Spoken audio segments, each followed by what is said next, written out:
तो फिल्म की शुरुआत होती है और हम देखते हैं कुछ डॉक्टर्स एक एम्बुलेंस में मरीज का इलाज कर रहे थे। वो उसकी आंखों में दवाई डालकर उस आदमी की आंखों पर पट्टी बांध देते हैं, क्योंकि ये लोग उस आदमी को दूसरे हॉस्पिटल में लेकर जा रहे थे। मगर उस मरीज को भी इस बारे में कुछ भी नहीं पता था कि उसे ये लोग कहाँ पर ले जा रहे हैं। जब उसे थोड़ा सा होश आता है तो वो खुद को एक एम्बुलेंस में पाता है, मगर अब उस एम्बुलेंस में कोई भी नहीं था और वो एम्बुलेंस अब सड़क पर बीचों बीच खड़ी थी। इस आदमी मरीज का नाम बेन होता है, जो ब्लाइंड मतलब अंधा था। उसे सही तरह से नजर नहीं आता। बेन को एम्बुलेंस में भी हथकड़ी लगाई गई थी। ऐसा लग रहा था कि जैसे ये कोई मुजरिम हो। अब जिस हथकड़ी से बेन को बांधा गया था वो अलग हो जाती है और ये किसी तरह उस एम्बुलेंस से बाहर आ गया था। इसके दिल में कुछ सवाल थे कि यहाँ पर ये क्यों रुका है और एम्बुलेंस का स्टाफ कहाँ पर गया, गाड़ी को रोड के दरमियान में क्यों खड़ा किया। इस सारी सूरत हाल को देखकर ये अंदाजा लगाया जा सकता था कि शायद एम्बुलेंस के स्टाफ के साथ कुछ गलत हुआ है। फिर बेन थोड़ी सी कोशिश करता है और एम्बुलेंस से नीचे उतरकर आगे बैठ जाता है। वो देखता है एम्बुलेंस बिल्कुल ठीक है, उसका हॉर्न, उसकी लाइट सब ठीक थी। वो यहाँ पर रेडियो से मदद भी मांगता है, मगर बेन क्या करता, क्योंकि वो इस एम्बुलेंस को चला तो नहीं सकता था, इसलिए वो दोबारा से पीछे जाकर बैठ जाता है और इंतजार करने लगता है कि शायद कोई उसकी मदद करने आ जाए। बेन की आंखों में जलन होने लगी थी। वो अपनी पट्टी को उतारकर आंखों में आई ड्रॉप यानी कि आंखों की दवाई डालता है। तभी कोई एम्बुलेंस का दरवाजा बजाता है, जो कि हॉस्पिटल के स्टाफ में से था। मगर वो अब यहाँ पर किसी वायरस के फैलने की वजह से ज़ॉम्बी बन चुका था। मगर इस बात के बारे में बेन को नहीं पता था। उसकी हालत तो आगे ही खराब थी, लेकिन अब वो इस बात को नहीं जानता था कि उसके पीछे अब एक ज़ॉम्बी पड़ चुका है। बेन दरवाजे को खोल देता है, तभी उस ज़ॉम्बी ने उस पर हमला कर दिया था, जिस वजह से वो डरकर एम्बुलेंस से बाहर आ गया था। वो उस ज़ॉम्बी को रोकने की कोशिश भी करता है,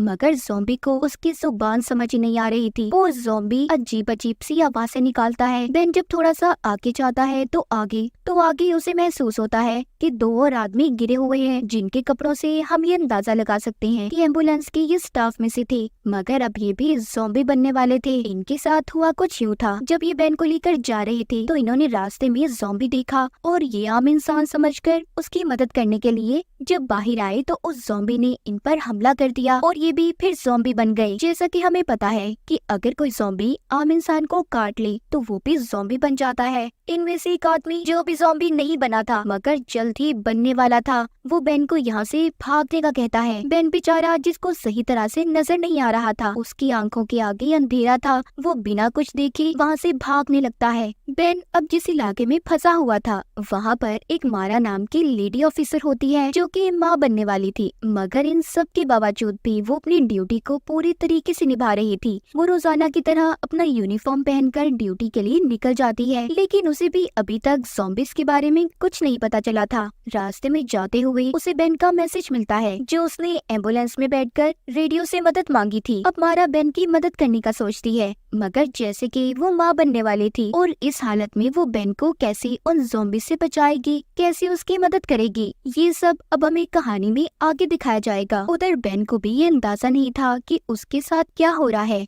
वो एक रोड पर बस मदद के सहारे चलता जा रहा था। उसके पीछे अभी भी एक ज़ॉम्बी पड़ा हुआ था। तभी बेन को पीछे से एक गाड़ी की आवाज आती है। उसे लग रहा था कि गाड़ी में बैठे लोग उसकी मदद जरूर करेंगे। तभी उसे गोली चलने की आवाज आती है। गाड़ी से निकलकर एक आदमी ने दो ज़ॉम्बीज़ को मार दिया था, जिनमें से एक तो बिल्कुल बेन के पीछे खड़ा था। उन्होंने बेन को ज़ॉम्बी से तो बचा लिया, मगर वो उसकी मदद नहीं करते, ऐसे ही अकेला छोड़कर चले जाते हैं। बेन को यहाँ पर समझ आता है कि ऐसे रोड से चलना ठीक नहीं है, इसीलिए वो ये सोचता है कि उसे कच्चे रास्ते से आगे जाना चाहिए, जिससे उसकी जान को भी खतरा नहीं होगा, क्योंकि रोड पर तो कहीं से भी ज़ॉम्बीज़ आ सकते थे। उधर मारा, जो अपनी गाड़ी में थी, उसे तभी रास्ते में दूर खड़ी एक लड़की दिखाई देती है, जिसकी शक्ल से ऐसा लग रहा था कि वो भी अब ज़ॉम्बी बनने वाली है। मारा, जो इस बात से बिल्कुल अनजान थी, वो उस लड़की को देखकर ये सोचती है कि शायद वो मुसीबत में होगी। वो अपनी गन लेकर उसकी तरफ बढ़ती है ताकि वो उसकी मदद कर सके, लेकिन वो लड़की जोर जोर से चिल्ला रही थी कि प्लीज मुझसे दूर रहो, मेरे पास मत आना। मारा अब अपनी गन गाड़ी के पास रखकर अंदर से कंबल लेने जाती है ताकि उस लड़की को बचा सके, मगर वो लड़की अब मारा की गन को लेकर खुद को मारने वाली थी। जब मारा उसे रोकती है तो वो उसकी गाड़ी लेकर भाग गई थी और इस वजह से मारा अब मुसीबत में पड़ चुकी थी, क्योंकि वो माँ बनने वाली थी और ऐसे वो चल भी नहीं सकती थी। उधर बेन भटका हुआ एक घर तक पहुँच चुका था, जिसका मेन दरवाजा टूटा हुआ था। बेन उस दरवाजे को काफी देर तक खोलने खोलने की कोशिश करता है मगर नहीं खोल पाता क्योंकि उसे ऐसा लग रहा था कि वो दरवाजा बंद है, हालांकि वो टूटा हुआ था। ये जब पीछे के रास्ते से जाने लगता है तो एक औरत इस पर हमला कर देती है जो कि अब ज़ॉम्बी बन चुकी थी। उसने बेन की आंखों की पट्टी को खोल दिया था जिससे उसे बहुत ज्यादा तकलीफ होती है। वो अपनी हथकड़ी से जुड़े हुए डंडे से उस ज़ॉम्बी औरत के सर को कुचलकर मार देता है। ये अब जल्दी से घर के अंदर आकर दूसरी पट्टी को बांध लेता है क्योंकि अगर इसकी आंखें ज्यादा देर तक खुली रही तो इसे उतनी ही तकलीफ होगी। हाथ का सहारा लेकर अब बेन पूरे घर को चेक कर रहा था और इसी तरह वो बाथरूम तक भी पहुंच जाता है जहां पर उसे बाथटब में एक मरा हुआ आदमी मिलता है जिसने खुद ही अपनी जान ली थी क्योंकि जिस गन से उसने खुद को मारा था वो उसी के हाथ में थी। बेन जब उस आदमी को महसूस कर उसकी सांसें चेक करता है तो वो मरा हुआ था जिससे बेन डर जाता है। पीछे से दोबारा से वही औरत आ गई थी जो अभी भी जिंदा थी जिसने बेन पर फिर से हमला कर दिया था। उधर ही दूसरी तरफ मारा भी चलते हुए उसी घर तक पहुंच चुकी थी जिधर बेन होता है जो उसी घर के अंदर उस ज़ॉम्बी औरत से बचकर भाग रहा था। तभी वहां पर मारा पहुंच जाती है जिसने अपनी गन से उस ज़ॉम्बी औरत को शूट करके मार दिया था और बेन की जान एक बार फिर बच गई थी। मारा आकर बेन से पूछती है क्या तुम भी तो ज़ॉम्बी वायरस से इन्फेक्टेड नहीं? बेन कहता है नहीं मैं ज़ॉम्बी वायरस से बचा हुआ हूँ। वो दोनों एक दूसरे को अपने बारे में बताते हैं। बेन की सुनकर खुश था कि मारा एक पुलिस ऑफिसर है और अब उसकी हथकड़ी भी खुल जाएगी, मगर यहाँ पर सब उल्टा होता है। मारा ने बेन के दूसरे हाथ पर भी हथकड़ी को लगा दिया था क्योंकि उसके हाथ पर हथकड़ी लगी देख मारा को ऐसा लगता है कि बेन कोई जुर्म करके भागा है। वो तो सिर्फ पुलिस ऑफिसर होने के फर्ज को निभा रही थी। मारा अब बेन को वहीं पर छोड़कर सारे घर की तलाशी लेने लगी थी जहाँ पर उसे कुछ औजार और मकान मालिक की लाश मिलती है जिसको बेन ने बाथटब में देखा था। वो देखती है कि घर पूरा सील था मगर घर का मेन दरवाजा टूटा हुआ था जिससे इन्हें पता चलता है कि जिस औरत को मारा ने मारा जो ज़ॉम्बी बन चुकी थी वो इस आदमी की बीवी होगी जिसकी लाश बाथटब में थी जिसने खुद अपनी जान ली थी क्योंकि जब उसकी बीवी ज़ॉम्बी बनी तो वो जान गया था कि वो भी अब नहीं बच पाएगा, इसीलिए उसने अपनी बीवी को मारने की बजाय खुद अपनी जान ले ली। मारा जब घर की छत पर जाकर बालकनी से देखती है तो एक आदमी इन्फेक्टेड था यानी कि वो भी अब थोड़ी देर बाद ज़ॉम्बी बनने वाला था। मारा उसकी मदद करने की बजाय दरवाजे को बंद कर लेती है और बेन को लेकर अब बेसमेंट में आ गई थी क्योंकि उसे लगता था वो दोनों यहाँ पर महफूज होंगे। वो बैठ जाते हैं और काफी देर तक एक दूसरे से बातें करते हैं। बेन मारा को अपनी हथकड़ी भी खोलने का कहता है लेकिन उसने उसे मना कर दिया था। कहती है नो ऐसा नहीं कर सकती मैं, मगर बेन फिर भी खुश था कि चलो शुक्र है इतने वक्त के बाद उसे किसी इंसान का साथ तो मिला। मारा के चलने के तरीके और सांस लेने की वजह से वो ये बात समझ गया था कि मारा माँ बनने वाली है और उस वक्त को याद करने लगता है जब उसकी वाइफ भी माँ बनने वाली थी। बेन मारा को अपने बारे में बताता है कि उसकी भी एक फैमिली थी जिसमें उसकी वाइफ और एक बेटी थी, मगर ना जाने बेन को क्या हो गया था। वो अपनी बेटी के बारे में बात करता हुआ रुक जाता है क्योंकि वो जानता था वो भी अब जिंदा नहीं बचेगा। मारा यहाँ पर उससे पूछती है कि तुम इस मुसीबत में कैसे फंसी। जब बेन अपनी सारी कहानी मारा को सुनाता है तो उसे अब पता चलता है कि जो मैसेज उसने रेडियो पर मदद के लिए सुना था वो बेन की ही आवाज थी। ये सुनकर उसे यकीन आ जाता है बेन सच बोल रहा है, इसीलिए उसने उसकी हथकड़ी को भी खोल दिया था और बेन को लेकर यहाँ से अब जाने की कोशिश करती है। बेन उसके कंधे का सहारा लेकर आगे बढ़ रहा था। जैसे ही वो थोड़ा सा आगे जाते हैं एक ज़ॉम्बी आदमी उनके सामने आ गया था और हमला करने लगता है। मारा उसे मारने के लिए जब गोलियां चलाती है तो बेन उन गोलियों की आवाज से डर गया था। ये देखकर मारा समझ चुकी थी कि अगर दोनों एक साथ इकट्ठे गए तो दोनों ही मर जाएंगे, इसलिए वो बेन को दोबारा से उसी घर में बिठाकर और उसके हाथ में हथौड़ा देकर साथ ही दूसरे हाथ में रस्सी को पकड़ाकर दरवाजे से बांध देती है और ये कहती है कि अगर कोई ज़ॉम्बी आए तो उसे मार देना और फिर भी अगर जान को खतरा लगे तो जंगल के रास्ते भाग जाना, मैं तुम्हें ढूंढ लूंगी। इसके बाद वो रेडियो पर मदद का मैसेज छोड़कर आगे मदद तलाश करने निकल जाती है। थोड़ा सा चलने के बाद वो थक गई थी इसीलिए एक जगह पर बैठ जाती है। उधर घर में बेन भी बैठा जब आराम कर रहा था तो एक लेडी ज़ॉम्बी उस पर हमला कर देती है जो खिड़की से अंदर आ गई थी। बेन जैसे तैसे कर बचकर बाहर आ गया था। तभी वो देखता है बाहर एक और ज़ॉम्बी खड़ा था। ये अब उससे भी बचकर भागता है और एक कैबिन के पास पहुंच गया था। वहीं पर ये एक जगह पर बैठकर आंखों में दवाई डालता है जिससे अब उसे थोड़ा थोड़ा नजर आने लगा था, इसीलिए अब उसकी आंखों पर पट्टी नहीं थी। उसके पास वहाँ पर एक और ज़ॉम्बी आ गया था। ये पास ही पड़े बेलचे से उस ज़ॉम्बी को मार देता है और आगे बढ़ने लगता है। उधर मारा भी उस जगह पर पहुँच गई थी जहाँ पर एम्बुलेंस खड़ी थी जिसके अंदर कहानी के शुरू में हमने बेन को देखा था। वो वहाँ पर जब पास से गिरे हुए पुलिस ऑफिसर को चेक करती है तो एकदम से उसने मारा पर हमला कर दिया था, जिससे उसकी गन नीचे गिर गई थी और उस पुलिस ऑफिसर ने उसकी टांग को पकड़ लिया था। मारा उस पर अपनी गन उठाकर गोली चलाती है, मगर गोली सर में ना लगने की वजह से वो ऑफिसर ज़ॉम्बी अभी भी जिंदा था। वो मारा के पीछे पड़ चुका था और मारा अपनी जान बचाती उससे भाग रही थी। वो जब उसके पास आता है तो उसने उस ज़ॉम्बी को धक्का दे दिया था, जिससे उसका सर पत्थर में जाकर लगता है और जिस वजह से वो खत्म हो गया था। मारा जो कि बहुत ज्यादा थक चुकी थी,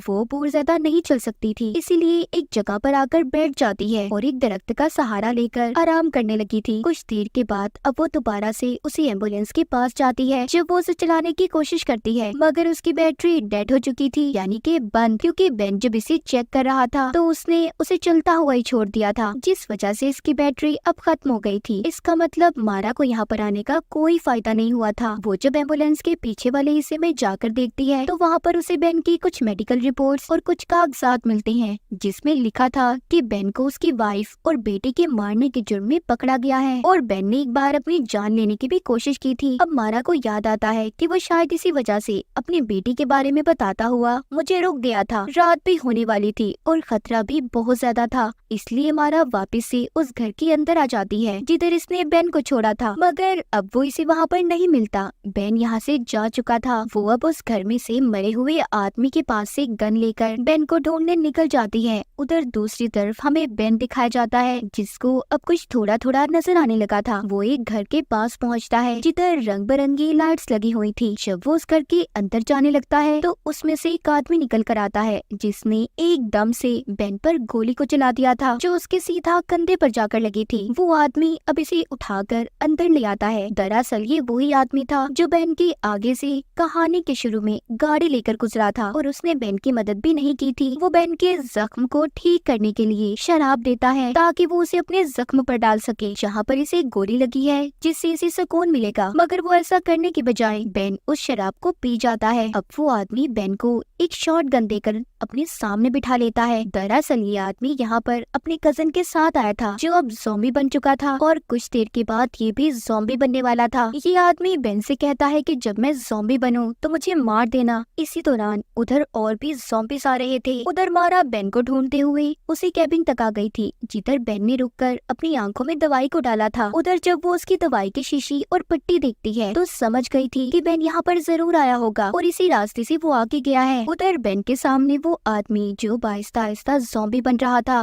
बेन जब उसकी तरफ बढ़ता है तो वो एकदम से शांत हो गया था, यानी कि ये वायरस ऐसा था, पहले ये इंसान को मारता था और फिर ज़ॉम्बी में बदलकर उसे जिंदा कर देता था। बेन को बाहर से और भी ज़ॉम्बीज़ की आवाजें आ रही थी। जब वो उस बड़ी सी गन से बाहर की तरफ गोलियां चलाता है तो उस आदमी ने बेन पर हमला कर दिया था। वो उससे बचते हुए एक कमरे में खुद को बंद कर लेता है। मारा भी अब इस घर के पास पहुंच चुकी थी। उसको यहाँ से बेन की आवाज आ रही थी। बेन खिड़की से उसे देखने की कोशिश कर रहा था कि तभी एक और ज़ॉम्बी अंदर आ जाता है, जिसने बेन की टांग को पकड़ लिया था, मगर बेन उस पर गोली चला देता है, जिससे वो मर गया था। बाहर मारा भी अपनी तरफ आते ज़ॉम्बीज़ को गन से मार देती है। यहाँ पर गोलियों की आवाज सुनकर वो आदमी जो पूरी तरह से ज़ॉम्बी बन गया था वो भी बाहर आ जाता है। जो बेन के पीछे पड़ा हुआ था वो बाहर आकर मारा की तरफ बढ़ रहा था, लेकिन यहाँ पर मारा की गन में गोलियां भी खत्म हो जाती हैं। ये देखकर बेन अपने पास पड़ी शॉट गन से उस ज़ॉम्बी पर गोली चलाता है, जिससे उसका सर ही उड़ गया था। अब यहाँ पर रुकना किसी खतरे से खाली नहीं था। वो दोनों यहाँ से आगे जाते हैं। रास्ते में जाते हुए मारा के पेट में दर्द हो रहा था, मगर वो इस बात को इग्नोर कर देती है। उसने इस बात पर ज्यादा ध्यान नहीं दिया था। सुबह होने से पहले पहले ये दोनों बिग फैक्ट्री तक पहुंच गए थे, जहाँ पर रुककर ये दोनों आराम करते हैं, मगर इन दोनों की जान यहाँ पर भी महफूज नहीं थी। मारा की हालत यहाँ पर खराब हो जाती है क्योंकि कुछ देर के बाद उसकी डिलीवरी होने वाली थी, मगर बेन उसको हौसला देकर ये कहता है कि तुम मेरी आंखें बनो, बस तुम मुझे रास्ता बताती जाओ, मैं तुम्हें बचा लूंगा। अपने हाथ में कुल्हाड़ी लेकर